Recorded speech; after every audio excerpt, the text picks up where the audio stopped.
Hello guys, magandang araw sa inyo. So ngayon, update ko kayo about sa winidraw kong earnings dito sa Sproutgig papuntang crypto exchange. So last time, nag-withdraw tayo. Tingnan natin dito sa wallet.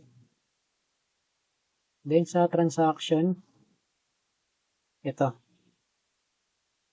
So almost $4 na lang palang marireceive natin dahil merong withdrawal fee si Sproutgig na $1. So kung mag-earnings kayo dito, dapat malaki-laki ipunin nyo. Kasi meron palang fee, $1 fee, withdrawal fee para kay Sproutgig. So check natin dito sa withdrawals natin. So ito, nag-check na. Ibig sabihin, na-send na dun sa crypto exchange natin. Itong, ayan, almost $4. Ayan. So check natin sa Gate.io.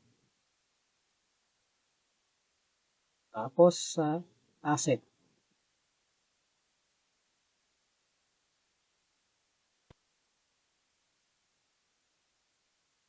So guys, ito na. Pumasok na yung LTC natin na winidraw sa Sproutgig.